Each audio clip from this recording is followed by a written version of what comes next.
जय हिंद मित्रों, मैं ललित तस्लीम अपने चैनल सावधान भारत में आपका स्वागत करता हूं। मित्रों, आज 2 जनवरी सन 2021 तक मैं अपने इस चैनल पर बाइबल की प्रथम 5 पुस्तकों उत्पत्ति, निर्गमन, लेवी व्यवस्था, गिनती और व्यवस्था विवरण के ऊपर लगभग 142 वीडियोस डाल चुका हूं। इन वीडियोस में मैंने बाइबल से जुड़े हुए प्रश्नों के ऊपर चर्चा की है, इनसे जुड़े हुए प्रश्नों को उठाया भी है और मैं आगे भी बाइबल की अन्य पुस्तकों के ऊपर इस तरह की चर्चा को करना जारी रखूंगा।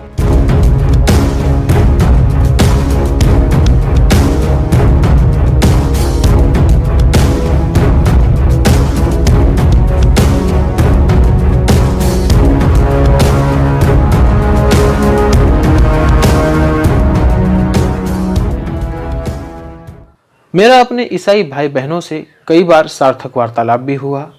कई ईसाई भाई बहनों ने मुझे मेरे वीडियोस के ऊपर अपने विचार भी प्रकट किए। इसके अलावा अभी भी हमारे कई ईसाई भाई बहन हमारे साथ सार्थक चर्चा का अंग बने हुए हैं।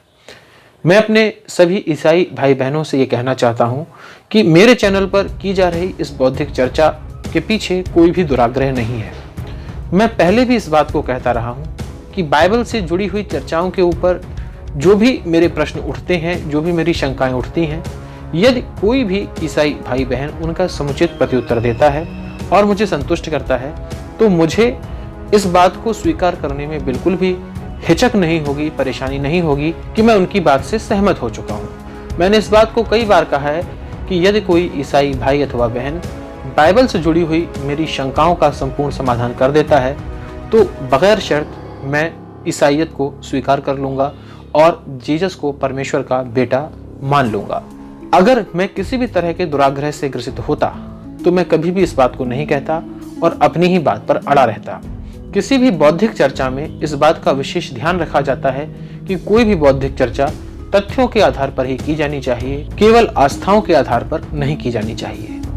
मेरे कई ईसाई भाई बहनों ने बाइबल के इस मूलभूत सिद्धांत का हवाला देते हुए कई बार मुझे ये दुहाई दी है कि मैं जो भी बातें कर रहा हूँ ये बाइबल के ईश्वर यहोवा के विरुद्ध कर रहा हूँ और मुझे इसका दंड मिलेगा। मैं केवल उनसे यही कहना चाहता हूँ कि जब बाइबल का तथाकथित ईश्वर यहोवा दंड विधान का ही सही से पालन नहीं करता है, तो मेरे ईसाई भाई बहन इस बात को कितनी सुनिश्चितता के साथ कह सकते हैं कि यदि मैं कोई पाप कर रहा हूँ तो बाइबल का तथाकथित ईश्वर यहोवा मुझे दंडित ही करेगा।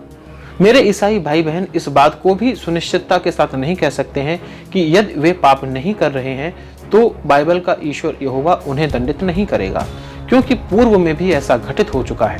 यदि बाइबल की ही बात को आधार बनाकर चर्चा की जाए तो यह निष्कर्ष निकलता है कि बाइबल के तथाकथित ईश्वर यहोवा ने अपने ही बेटे ईसा मसीह को दंडित कर दिया, जबकि ईसा मसीह एक निर्दोष थे।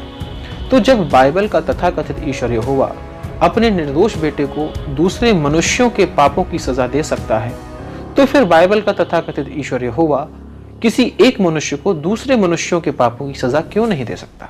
जब बाइबल का तथाकथित ईश्वर यहोवा पापी मनुष्यों को क्षमा कर सकता है और अपने निर्दोष बेटे को दंडित कर सकता है, तो इस बात की दुहाई मेरे ईसाई भाई बहन क्यों देते हैं कि यदि मैं पाप कर रहा हूं तो बाइबल का तथाकथित ईश्वर यहोवा मुझे अवश्य ही दंडित करेगा?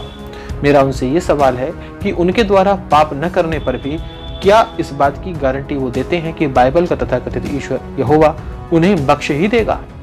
मैं यहाँ पर एक बात और भी कहना चाहता हूँ कि जैसा कि बाइबल की मान्यता कहती है कि बाइबल के तथाकथित ईश्वर यहोवा ने अपने बेटे को पापी मनुष्यों के पापों की सजा दी, तो फिर मैं यहाँ पर यह कहना चाहता हूँ कि जिस दिन बाइबल के तथाकथित ईश्वर यहोवा ने अपने बेटे को मनुष्यों के पापों की सजा दे दी, उसके बाद से पैदा होने वाले सभी मनुष्य तो पाप मुक्त हो गए, फिर वे पापी कैसे रहे? और यदि वे पापी ही रहे तो फिर इसमें दोष किसका है? बाइबल के तथाकथित ईश्वर यहोवा ने मनुष्यों को ऐसे घरों में क्यों पैदा किया कि जो घर ईसाईयत के अंदर यकीन नहीं रखते थे और उनके बच्चे पापी ही रह गए? दूसरी मान्यता जो बाइबल की कहती है कि हर मनुष्य पैदाइशी पापी है, यानी कि आदम ने जो स्वर्ग में पाप किया था उसके पापों की सजा उसकी औलादों को भुगतनी पड़ रही है। न्याय शास्त्र का सिद्धांत ये कहता है कि किसी भी व्यक्ति को उसके ही पापों की सजा दी जाती है, किसी भी व्यक्ति के पापों की सजा किसी दूसरे व्यक्ति को नहीं दी जा सकती। तो आदम के द्वारा किए गए पापों की सजा आदम की औलादें क्यों भुगत रही हैं? और पाप न किए जाने पर भी दूसरे मनुष्यों के पापों का दंड ईसा मसीह को क्यों दिया गया। दूसरी चीज, पाप किया आदम ने, पापी हुआ आम मनुष्य और सजा भुगती ईसा मसीह ने। ये तो बड़ा ही आश्चर्यजनक त्रिकोण बन गया कि पाप कोई कर रहा है, पापी कोई सिद्ध हो रहा है और सजा किसी अन्य को दी जा रही है। बाइबल का तथाकथित ईश्वर यहोवा लगता है कि न्याय शास्त्र के सिद्धांतों को ही नहीं जानता है। यहाँ पर मैं एक बात और कहना चाहता हूँ कि दुनिया के अंदर जो भी मनुष्य पैदा हो रहे हैं वो किसके द्वारा पैदा किए जा रहे हैं? क्या विश्व में यहोवा के अलावा भी कोई ईश्वर है जो उनको पैदा कर रहा है? जाहिर सी बात है, नहीं। यहोवा ही मनुष्यों को पैदा कर रहा है। तो मनुष्य पैदा हुआ, ये उसका पाप नहीं है। कोई भी मनुष्य पैदा होता है तो उसको पैदा करने वाला ईश्वर यहोवा ही है। तो मनुष्य पैदा हुआ, पापी पैदा हुआ, यहोवा ने उसको पैदा किया, तो असली पाप तो यहोवा ने किया। मनुष्यों को पापी के रूप में पैदा कर रहा है यहोवा और उसकी सजा वो आज से 2000 साल पहले दिलवा चुका है अपने निर्दोष पुत्र ईसा मसीह को। तो यहाँ पर क्या ये नहीं माना जाना चाहिए कि ईसा मसीह ने आदम और उसकी औलादों के पापों की नहीं बल्कि स्वयं यहोवा के पापों की सजा भुगती? तो मेरा अपने ईसाई भाई बहनों से ये सवाल है कि वे कृपया इस वीडियो में उठाए गए मेरे प्रश्नों का समुचित जवाब देने का कष्ट करें।